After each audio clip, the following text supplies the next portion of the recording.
오늘 제22회 한림국제심포지엄에서는 락길라 사건 전개 과정을 시작으로 몇 가지 중요한 질문을 던져보려고 합니다.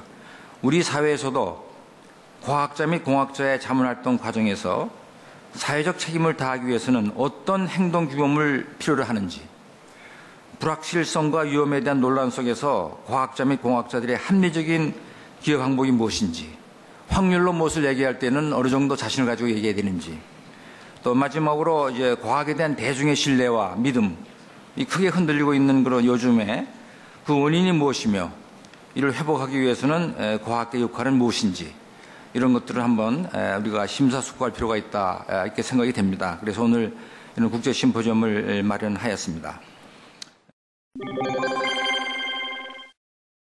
이제 이태리 과학자들이 사회적 책임을 다하지 못했기 때문에 6년의 실형을 선고받았거든요. 그걸 분석해 가면서 우리나라에서는 그러면은 그런 문제를 어떻게 다뤄야 될 것인가, 또 우리가 어떻게 사회적 책임을 다할 수 있을 것인가, 그런 이야기를 하려고 합니다.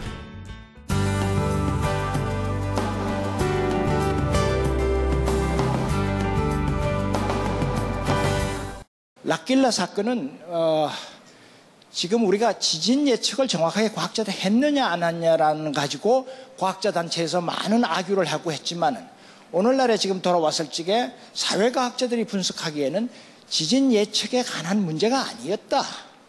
기본적으로는 커뮤니케이션의 문제였다. 일반적으로 이렇게 평가를 하고 있습니다. 예를 든다면은 첫 번째 1심에서 7명이 6년의 실형을 받았습니다. 그게 2012년 10월 22일입니다. 그리고 이틀 후 10월 24일 날 영국의 유명한 독립신문 가디언지에서 어떤 타이틀로 기사가 났는가 하면 From Galileo to L'Aquila Earthquake 콜론하고 Italian Trial on Science, 그런 타이틀로 주 갈릴레오 사건과 이거를 비교해서 했습니다. 그 갈릴레오 사건에 대해서도 가디언은 이렇게 이야기를 하고 있습니다. 갈릴레오의 사건도, 즉 다시 말해서 코페르니쿠스의 지동설을 갈릴레오가 확인해 줬는데 그것 때문에 바티칸에서 형벌을 내린 건 아니고, 그때의 규정에 의하면 갈릴레오가 그런 거를 즉 바이블의 내용과 다른 것이 있으면 보고를 하도록 돼 있었답니다. 바티칸에다가. 그래야지 바티칸이 거기에 대응을 해서 여러 가지 새로운 시스템을 구축하는데, 그 전까지는 전부 다 바이블에 기반을 두고서 이제 시스템을 구축해놨기 때문에, 그러니까 그것도 갈릴레오 사건도 근본적으로는 결국은 리스크 혹은 사이언스 커뮤니케이션의 실패였다는 것이지요. 그래서 락길라 사건도 그렇게 가디언이 이제 그 특집 기사를 싣고 있더라고요. 락길라 근처를 보시면은 그란사소 내셔널 파크가 있습니다. 국립공원. 굉장히, 저는 가보진 않았지만 굉장히 아름다운 국립공원이 있고, 저기에 이태리의 유명한 내셔널 랩이 있습니다. 내셔널 랩이, 그랜사소 내셔널 레버러터리가 있습니다. 물리학, 아주 기초 물리학을 하는. 그란사소에 있는 30년 이상 근무한 테크니션이 이제 여기에서 자꾸 지진 활동이 일어나니까 어느 날 방송에 나와가지고 뭐라고 그러는가 하면, 큰 지진이 곧 일어난다. 근데 그 사람은 자기가 그냥 개인적으로 라돈 배출량을 가지고 자기는 지진 예측을 할 수 있는 소위 노하우를 개발했다. 그래서 그걸 방송을 하게 됐어요, 그 사람이.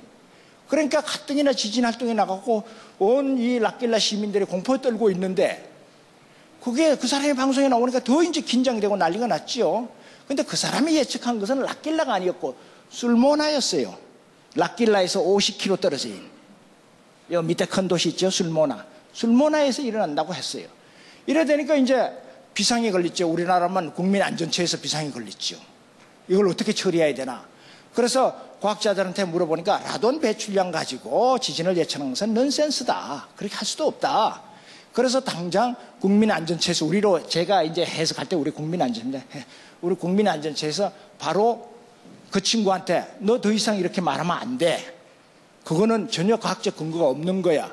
그리고 사실은 락길라 경찰서에도 연락을 해서 그 친구를 만나도록 했어요. 그래서 경찰관이 가서 만나서 더 이상 그런 거 하지 마라. 이렇게 했어요. 그러나 이미 국민들은 여기 라킬라 시민들은 공포에 떨은 거예요. 공포에 떨고 뭐 난리가 났어요. 그러니까 이걸 빨리 수습하는 것이 급선무다. 그러니까 기본적으로는 라킬라 프리딕션이 문제가 아니라 그렇게 국민들의 피어로 가득 차 있는 것을 어떻게 해소시킬 것인가, 그것이 급선무였던 겁니다.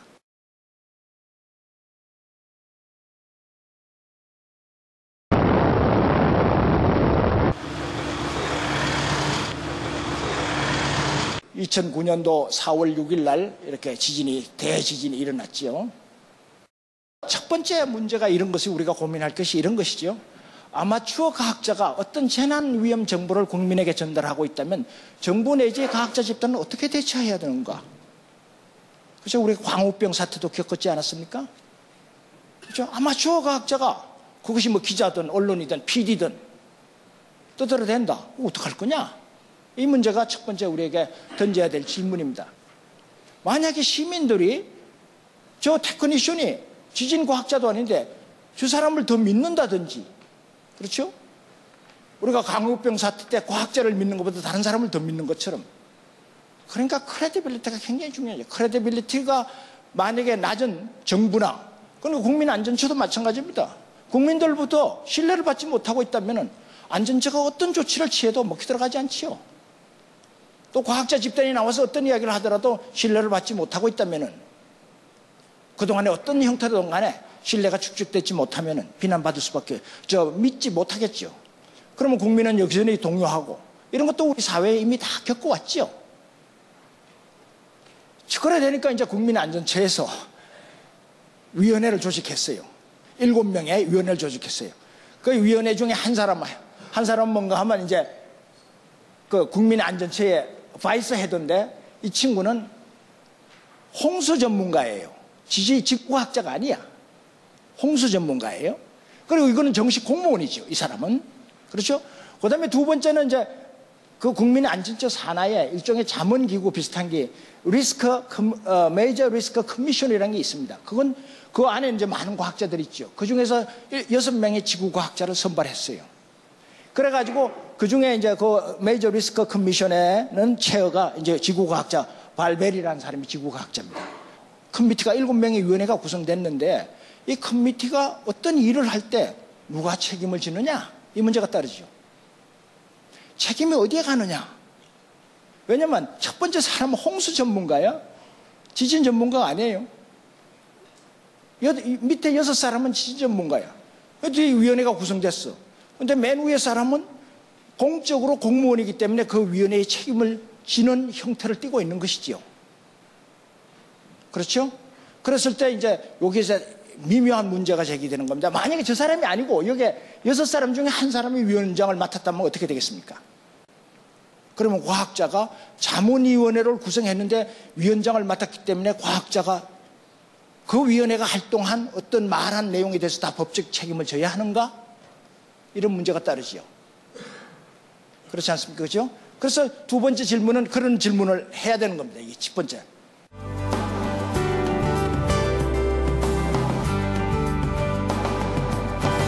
그래서 이제 7명이 라킬라를 갔습니다.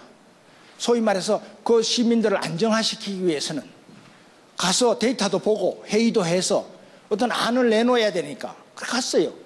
갔는데 호텔에서 위원회 회의가 진행되기 전에 이렇게 걸어가는데, 아까 말한 홍수 전문가가 턱 어떤 TV 크루가 온 거예요. 와서 질문을 던지는 거야. 이게 심각한 거냐, 뭐 한 거냐. 그러니까 그냥 자기가 막 대답하는 거예요. 큰 지진이 날 어떤 위험성도 없다. 영어로 그대로 no danger, 요 그대로입니다. 그러니까 뭐예요? 리스크가 전혀 없다는 식으로 이야기를 했다는 것이 되지요, 해석이. 그렇죠? 그러니까 리스크 커뮤니케이션의 실패지요. 그렇다면은 이제 그냥 소파에 누워서 와인 마셔도 되겠네. 그러니까 yes. 그랬어요. 309명이 죽었는데 그중에 29명은 그 방송을 보고 피난가 있다가 돌아와서 죽었어요. 자, 그래서 결국은 2009년 4월 6일 날 3월 31일 날 그 회의를 했거든요. 회의를 했어요. 회의를 했는데 그날 딱 일주일 뒤죠. 일주일 뒤에 6.3 강도의 지진이 일어났고 309명이 죽었습니다. 그리고 죽고 나서 그중에 죽은 사람 중에 한 사람이 라킬라시에서 유명한 의사의 부인과 딸이 죽었어요. 그래서 의사가 작심을 합니다. 나도 과학자다. 그런데 이 과학자들이 와서 했던 자문활동이 너무 엉터리다. 도저히 참을 수가 없다. 시민들을 규합합니다. 규합하면서 형사 고발을 조치도 하고 민사소송도 걸고 지금도 제일 앞장서 있는 분이에요. 왜? 자기 와이프하고 딸을 잃었다. 그런데 나도 과학자인데 지진을 얼마나 예측하느냐 안 예측하느냐 그게 문제가 아니다. 그것도 나도 안다. 과학자이기 때문에. 예측할 수 없다. 그러나 와서 했던 행동들을 봐라. 도대체 이게 사회적 책임 있게 행동한 전문가들이냐. 그것 때문에 내가 제기하는 거다. 그래서 검찰에 고소를 하게 되고 검찰이 입건을 하게 되죠. 그 검찰의 입건 내용이 그다음에 판결 내용이 요겁니다. Negligence and imprudence. 태만했고 사려 깊지 못했고 뭐 하는데 적절하고 일반적인 비효과적인 어세스먼트 이런 것들을 제공하는데 다 결국 Negligence and imprudence가 핵심적인 용어지요. 그런 자문활동을 하는데 제 두 개가 결정적으로 잘못됐다. 이런 이야기입니다.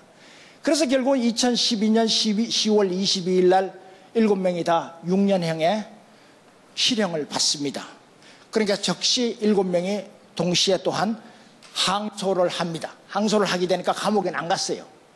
안 갔지만 이제 고등법원의 판결을 기다리게 됐죠. 그죠? 그런데 이제 2014년 작년 11월 11일 날 이제 고등법원의 판결이 났습니다. 뭔가 하면 맨 앞에 아까 홍수 전문가 국민안전처의 부처장 했던 사람, 그 사람 지금 잘렸지요. 물론 지금은 공무원 아닙니다. 그래서 그 사람은 아까 6년형의 실형 가운데 2년형으로 감축되고 집행유예 2년이 떨어졌어요. 그러니까 죄가 없어진 건 아니죠. 그러나 나머지 6명의 과학자에는 무죄가 선고됐어요. 무죄가. 자, 그래서 결국은 뭔가 하면 그 무죄가 선고되니까 고등법원에 이제 무죄가 선고하니까 시민들이 난리가 났어요. 지금 다시 상고를 했습니다. 다시 말해서 과학자들까지 다 포함해서 아까 그 중규 집행유예 받은 친구를 포함해서 다시 대법원에 상고를 했습니다. 그러니까 앞으로 한 2, 3년 더 걸릴 겁니다. 최종 판결이 나오려면은. 결국은 그 45분 동안밖에 회의를 안 했고 회의록도 남기지 않는. 그렇기 때문에 이게 책임성을, 사회적 행위의 책임성을 벗어날 길이 없는 지금 그런 사태가 된 겁니다.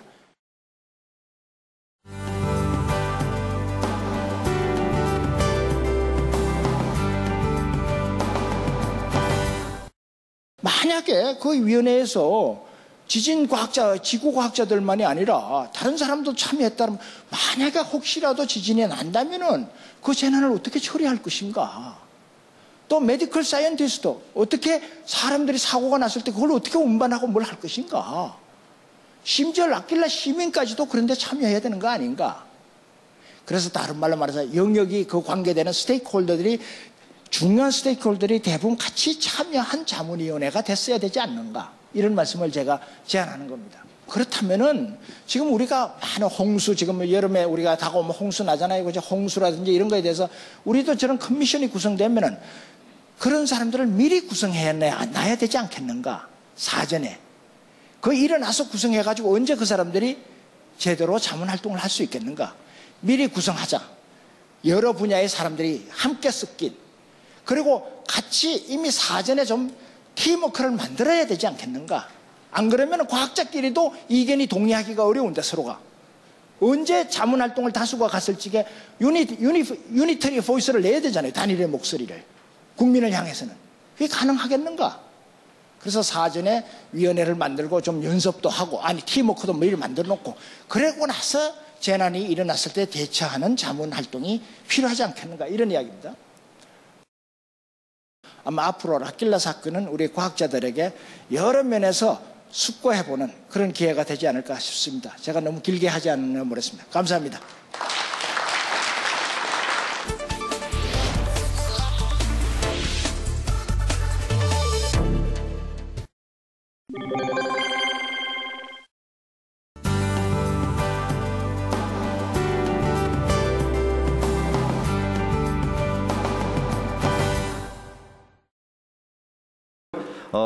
한국의 과학기술자는 그동안 많은 발전을 했는데 이 새로운 패러다임에 있어서 어떻게 시프트를 해야 되는가, 거기에 대한 고민을 함께 공유하고자 합니다.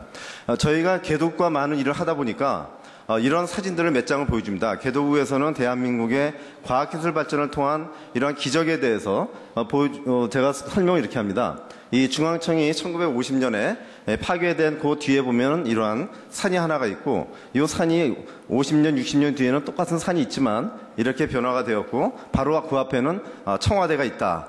그렇게 얘기를 하면 상당히 처음에 관심을 갖고, 또 한편으로는 서울에 이러한 난민촌이 있었는데 이러한 난민촌이 바로 이 청계천으로 변했다. 이러한 얘기를 하면서 여기에 가장 그 드라이빙 포스는 바로 이 과학기술이 그 중에 하나다. 과학기술이 전부는 아니지만 이 하나로서 이미 여기 계신 분은 다 아시겠지만 이러한 기반구축 발전 고도성장기를 통한 이러한 기술 발전들이 되어 있습니다. 그래서 지금 세계 1등 상품도 몇 개가 있지만 앞으로의 문제는 여기에서부터 과연 어떻게 제도약을 하느냐, 여기에 대한 초점을 가지고 말씀을 올리겠습니다. 그래서 이제 대한민국은 그동안 혁신의 대명사로 되어 있었습니다. 여기에 보시면은 세계 지도를 혁신이 없는, 혁신 지표가 들어가지 않은 일반 지도를 보면 대한민국이 이렇게 조그맣게 있습니다. 그러나 하버드 대학의 교수가 그 작성한 혁신 지도를 보면 대한민국이 이렇게 큽니다.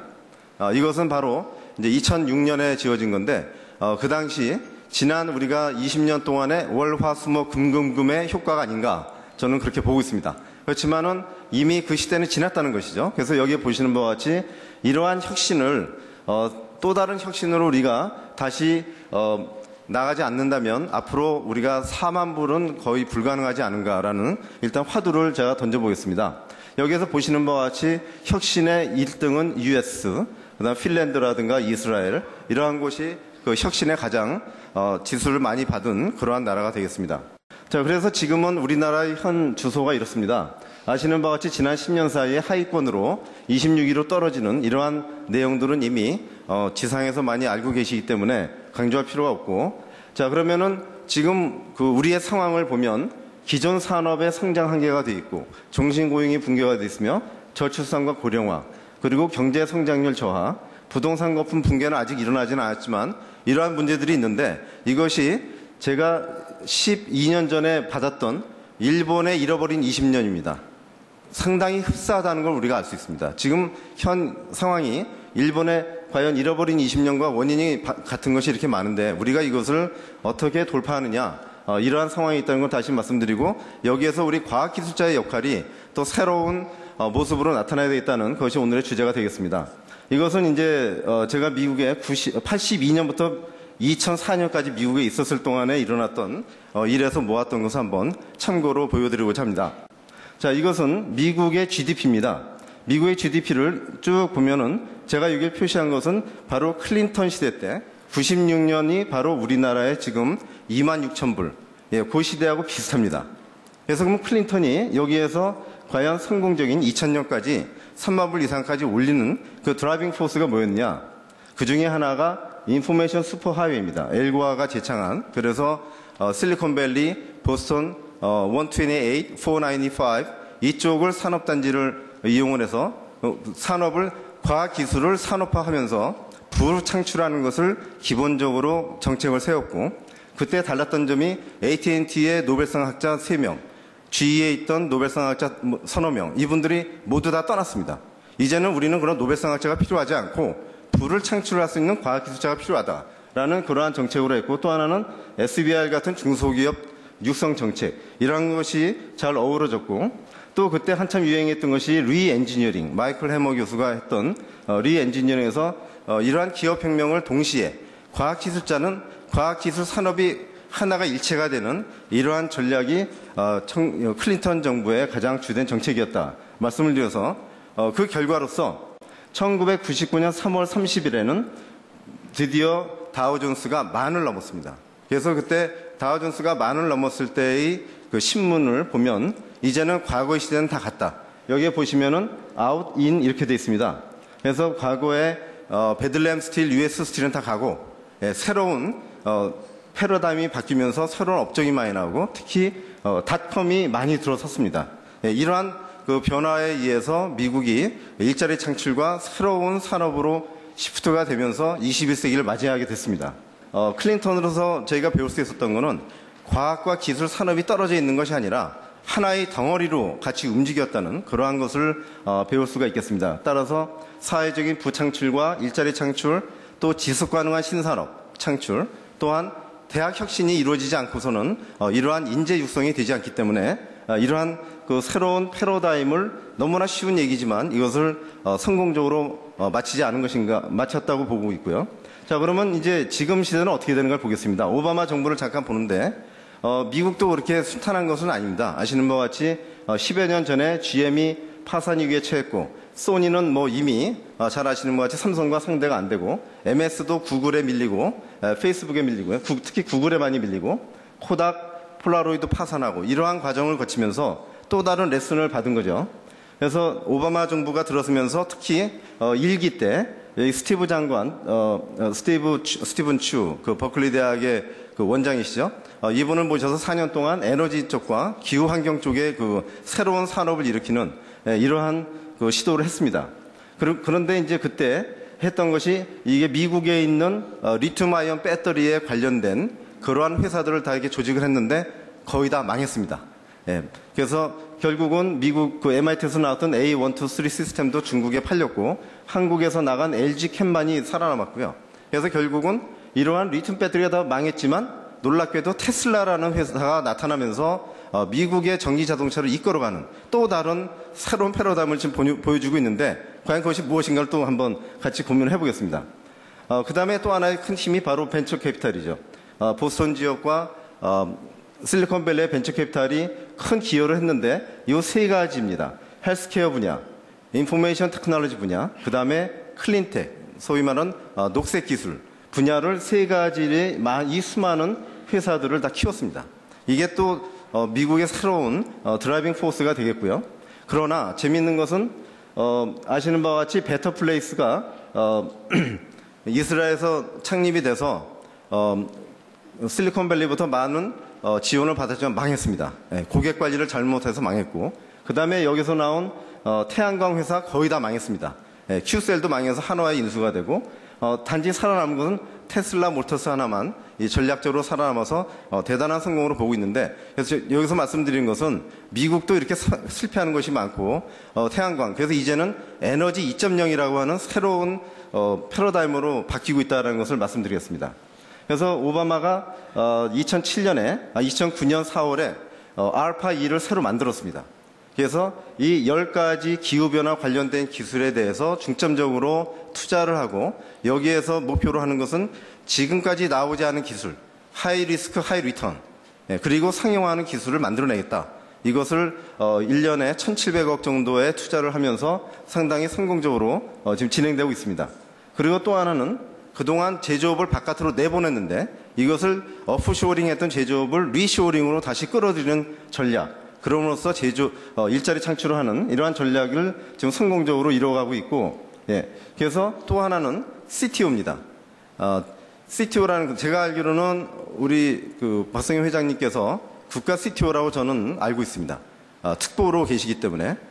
그런데 우리의 역할이 어떤지, 여기에서 보시면 세 번째, 오바마가 세 번째로 뽑은 바로 미간 구글에서 프로젝트 X를 했던, 바로 무인 자동차라든가 여러 가지 그것을 직접 진두지휘했던 이 친구를 CTO로 바로 작년에 임명을 하면서 여기에 그 미션이 새로운 일자리를 창출하거나 복지 전략 등 사물 인터넷 이러한 도입에 대한 전략을 하는 그러한 국가 CTO의 리더십을 부여했다는 것, 이러한 것들이 우리와 어느 정도 차이점이 있다라고 저는 감히 말씀드리겠습니다. 그래서 현재 오바마 정부의 실행 정책을 보면 제조업 육성, 어떻게 보면은 우리가 많이 알고 있는 얘기들입니다. 특히 여기 보시면은 거의 모든 대학들이 제조업 관련 교수 채용을 하고, 이러한 것이 우리보다 더 적극적으로 이미 실행이 되고 있다는 것을 알 수가 있겠습니다. 자, 그러면은 오바마 정부는 내년이면은 아까 말씀드린 바로 다우존스가 2만이 넘는다라고 얘기를 하고 있습니다.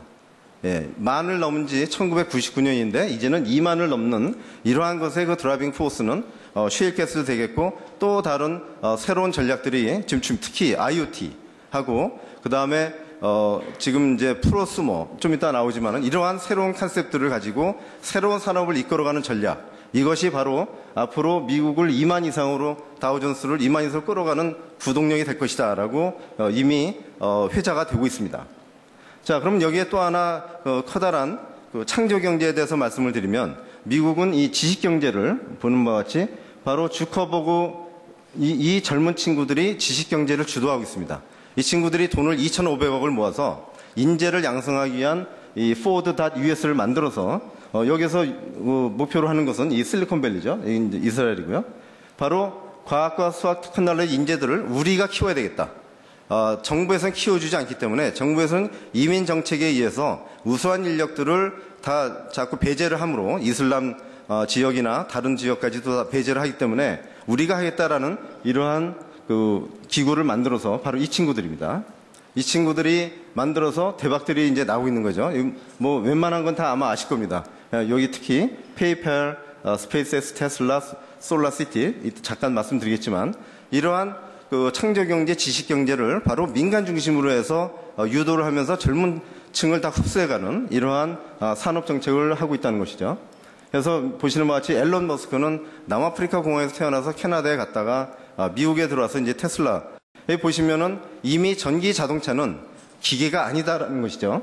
전기 자동차는 차가 아니라 IT 플랫폼으로 바뀌었다. 전기 자동차 100만 대가 있다면 이것은 전기 저장 장치가 되고, 예를 들면 과천이라는 도시가 전기가 블랙아웃이 됐을 때 이 100만 대를 다 꽂으면 바로 발전소가 돼서 전기 저장 장치가 돼서 다시 과천을 살릴 수 있는 이러한 플랫폼으로 바뀌고 있다는 것을 강조하고 있고요.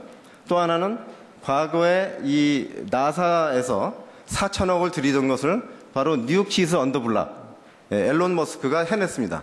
그 7분의 1, 10분의 1의 가격으로 똑같은 스페이스쉽을 만들었고, 또 스페이스쉽을 또 거꾸로 돌아오게 해서 이걸 다시 리유스하는 그러한 전략을 썼고, 또 이 친구가 솔라시티라는 그동안 솔라셀에서 모두 무너졌던 것을 다시 복구를 해서 렌틀 시스템이라는 걸 만들므로써 이 솔라시티와 테슬라 전기와 이러한 것을 벤처로 시작해서 성공적으로 현재 이어가고 있는 이러한 상황도 우리가 알 수 있겠습니다. 바로 이제 스페이스X의 제품이고요. 자, 그러면 이제 마무리를 접으면은, 자, 이러한 핵심 기술을 어떻게 사업화를 하고 신제품을 해야 되는, 여기에 대한 미션, 바로 과학기술자가 해야 되는 것인데, 그래서 이제는 이런 와해성 기술, 융복합 기술, 상용화 기술, 미래지향 기술을 가지고 우리가 고민을 하는 그러한 연구자가 되어야 되겠습니다.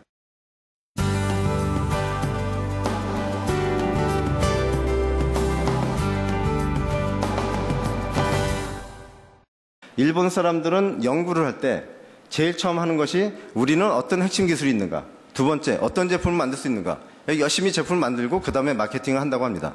근데 미국 친구들은 기술은 없어도 좋은데 지금 이 시대에서 시장에서 우리한테 필요로 하는 게 무엇이냐, 그거를 모여서 아이덴티파이를 하고 그 다음에 이 제품을 만들기 위한 테크놀로지 아키텍처를 찾아보고 이 기술을 딴 데 가서 가져와서 이걸 특화하고 표준화하고, 바로 이게 누굽니까? 테슬라입니다. 대표적인 게 테슬라, 그 다음에 아시는 바와 같이 스티브 잡스의 아이폰. 기술은 없었지만 이걸 다 갖다가 만드는 이러한 것이 바로 결국 사업에서 이긴다. 스티브 잡스도 보면은 요 리오라는 이 MP3가 사실은 퍼스트 무버입니다. 근데 돈은 여기서 다 벌었죠. 그래서 이제 성공사, 여기에 비즈니스 모델의 성공 사례는 하드웨어와 소프트웨어와 서비스를 융합한 그러한 성공 사례가 되겠고요. 또 하나 재미있는 것은 여기에 같이 참여했던 사람들입니다. 애플에. 아까 이 아이팟을 만들었던 이 토니 파델이 여기에서도 아이디어를 가져왔지만, 얼마 전에 작년에 알파 2에서 히트 상품이 오는 거니 이 네스트라는 이 제품입니다. 이 제품을 만든 회사가 구글에 3조 7천억에 인수가 됐습니다.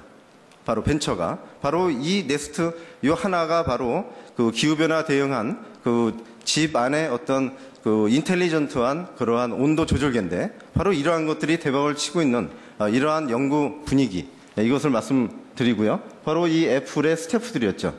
지금 CEO를 하고 있지만 바로 이 친구들이 융합적으로 이렇게 새롭게 계속 발전되는 모습을 보여주는 것을 우리도 상당히 배워할 점이 있지 않은가 보고요. 이 마지막 파트가 바로 제러미 러프킨이 얘기한 두 가지입니다. 하나는 제3차 산업혁명은 바로 이 5가지 필라가 있다.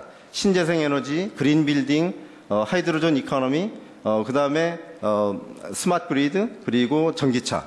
또 하나는 바로 제로 마지널 커스트 소사이티. 즉, 여기에 바로 이 에디슨이 발명했던 이러한 백열 전등은 100년 만에 이제 사라지고 LED로 바뀌고, 그리고 LED는 디지털 컨트롤이 가능하고, 그래서 이제는 프로스모라는 개념이 나오면서 앞으로는 전기값이 공짜다. 그래서 비즈니스 플랜이 완전히 바뀌고, 그리고 사물 인터넷과 그 다음에 3D 프린팅, LG 프로스모가 바로 앞으로의 21세기를 초반을 지배하는 2050까지는 지배하는 이러한 사회로 변환된다. 여기에 맞는 기술 개발과 여기에 맞는 패러다임으로 연구를 해야 된다라는 얘기를 하고 있습니다. SK에서도 이미 이 Connected Things, 네트워크, 플랫폼, 응용 서비스를 종합적으로 산업을 개발하고 있고요. 그 다음에는 이 GE에서는 소위 10억 명이 연결돼 있을 때와 사물이 연결되면 500억이 연결이 되는데 여기에 새로운 산업이 무엇인가? 거기에 대한 시장들을 얘기하고 있습니다. 그래서 이 과학기술자의 리더십은 바로 우리가 이 CTO의 역할이라고 볼 수 있겠습니다. 이 5가지 미래 전략과 커뮤니케이션, 상용화, 이러한 새로운 사업을 창출하는 이러한 역할들을 앞으로 과학기술자가 해야 될 중요한 일들이 아닌가라고 보고 있고요. 오픈 이노베이션 2.0이라는 마지막 컨셉을 드리면서 한국형 차세대 성장 모델을 과감히 제안을 드린다면 2015년에서 앞으로 10년 동안 이노베이션을 통해서 디지털 점프를 통하고 이름으로써 하나의 기업체가 시작을 해서 1조 2천억의 매출을 창출할 수 있는 이러한 혁신적인 모델을 우리 과학기술자들이 스스로 앞장서서 만들어갈 수 있는 그런 시대가 되지 않았는가라고 말씀을 드리면서 다시 한번 강조드리면 과학기술 산업이 하나로 묶여있는 이러한 새로운 패러다임으로 가는 것도 하나의 방법이 아닌가 하고 제안 드리면서 이상 마치겠습니다. 감사합니다.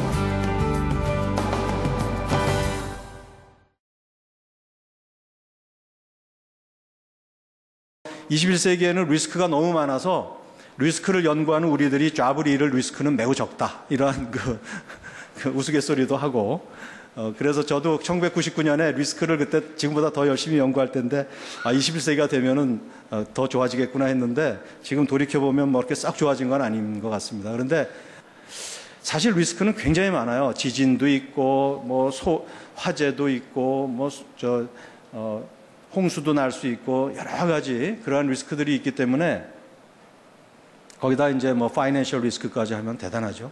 예. Society for Risk Analysis에 가면 파이낸셜 리스크 전문가들도 오고요. 그리고 테러 전문가도 옵니다. 이 리스크가 굉장한 다학제적으로 발전해 버렸어요. 그리고 거기에 또 만만치 않게 오는 사람들이 보험회사들입니다. 그러니까 그게 전부 보험으로 해결할 수가 있어요. 예. 우리가 광우병 때 그렇게 걱정 많이 했잖아요. 광우병의 확률로 보면 1인당 1년에 한 10,000원, 20,000원 보험료 내고 광우병 걸리면은 한 20억 준다 그러면은 안심하고 그 광우병 극복할 수 있어요. 예. 그리고 제가 한 번은 중국에서 이 유사한 미팅을 하는데 아침 먹으러 갔는데 그 중국 사람인데 이제 스탠포드 대학에서 공부하고 그 어필리에이트에 있는 리스크 인슈런스 연구소를 하는 사람이에요. 컴퍼니도 하고요. 근데 그 사람이랑 이제 많은 대화를 하는데 그때가 마침 중국에 사스가 생겼을 때입니다. 제가 그 미팅 마치고 돌아올 때 아시아나 항공이 거의 텅텅 비어서 올 정도였어요. 그래서 저는 이제 학자로서의 관심이니까 당연히 이렇게 하는 거다 생각을 해왔었는데 그 사람은 왜 왔을까 저렇게 생각했어요. 보험회사 하는 사람이 여기 왜 왔을까? 물론 굉장히 잘하는 사람이죠. 나중에 제가 깨달았어요. 저는 그냥 취미 삼아 하는 거고요. 그 사람은 생사가 걸린 문제예요. 그 사람의 회사가 문을 닫느냐 마느냐의 문제예요. 사스가 정말 어떤 리스크가 있는지를 정말 알고 싶어서 온 거예요. 정말 사스가 앞으로 큰 리스크가 된다 그러면 그 보험회사는 문을 닫게 됩니다. 예. 그러한 면이 있다라는 걸 이제 저도 계속해서 이렇게 경험하면서 많이 느끼게 되고 인더스트리 테크놀로지하고 이 리스크, 헬스하고 이제는 패러렐하게 가야 된다. 패러렐하게 가야만 앞으로 인류가 서스테이너블해질 수 있다. 이런 얘기를 하는 겁니다. 그래서 이 나노 리스크는 지금 우리 잘 몰라요. 그리고 소비자 제품에서 이게 어떻게 될지는 뭐 아직 써보지 않아서 잘 모르고 또 그게 또 폐기되고 어떻게 돼서 생태계에서 나중에 어떻게 될지는 더 모르는 거죠. 단지 지금 나노 머티리얼의 리스크의 문제는 나노를 지금 생산하는 사람들, 물질을 다루는 사람들이 거기서 이렇게 로컬하게 익스포저가 됐을 때 어떻게 되겠냐. 그 근로자의 문제 정도라고 보시면 돼요. 근데 이러한 것들이 사실은 우리가 벌써 오래전부터 우리 일반 대중 모두가 나노 파티클에 노출이 되어 왔었어요. 에어폴루탄트예요. 그래서 여러분들 대기오염물질 요즘 뭐 어디서도 넘어오고 우리나라에서도 뭐 아직도 많이 생깁니다. 그래서 미세먼지 뭐 예보도 나오고 그러는데 미국에서 1980년대까지는 이러한 미세먼지가 그냥 폐까지 들어오는 줄 알았어요. 폐에서 뭐 걸러지거나 들어오거나 쌓이거나 저희가 이렇게 시체 해부 이런 거 해보면 폐가 까맣게 돼 있어요. 담배 피운 사람은 더 하고 담배 안 피워도 어느 정도 꺼먹고 그리고 그게 90년대 와가지고는 이게 혈관으로 들어가서 심혈관 동맥경화나 혈전을 일으킨다는 게 동물 실험과 클리니컬 엑스페리멘테이션 스터디에서 다 증명이 됐어요. 이제는 음식도 음식이지만은 에어폴루탄트가 심혈관 질환을 일으킨다라는 것은 정설입니다. 이게 점점 넘어가는 거죠. 조직장기로 그 다음에 가면 지금은 뇌를 얘기합니다. 브레인으로 가요. 파티클이 작으면 작을수록 나노 파티클 그러면 뭐 박테리아보다 훨씬 작고 바이러스 같은 거 아닙니까? 그러면 다 가죠. 올팩터리 너브 코의 후각세포를 타고도 뇌로 갈 수 있고 아까 말씀드린 대로 이 심혈관계로 들어가서 혈관 내에서 염증 매개물질을 만들어 가지고 그 염증 매개물질들이 뇌에 가서 뇌의 지지세포의 염증을 일으킨다. 그러면 뇌의 지지세포에서 이렇게 관련되어 있는 뇌 내 호르몬이라는 게 있잖아요. 그 중에서 대표적인 게 세로토닌이죠. 세로토닌의 분비가 감소한다. 뭐 이런 얘기들이 이제 많이 나오게 되고 에어 폴루션과 디프레션은 지금 인과관계가 학설로 증명이 되어 있습니다.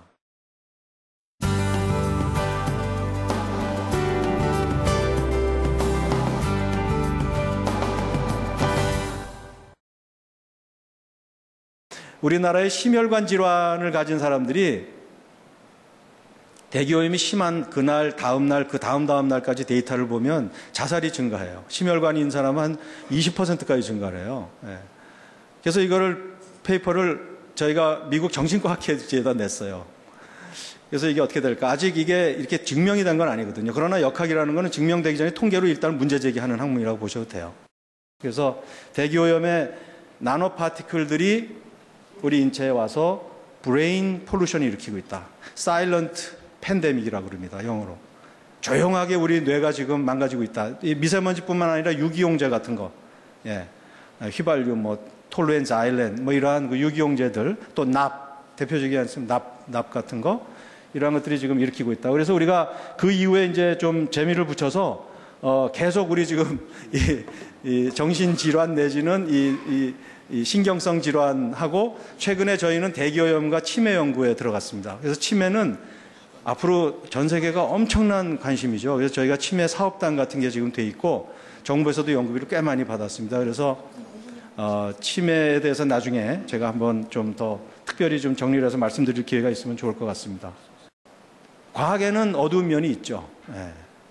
근데 우리가 리스크를 잘 매니지하면 밝은 면으로 갈 수 있죠. 그래서 이러한 것들은 일반 대중들의 이제 이슈가 되겠습니다. 네, 감사합니다. 마치겠습니다.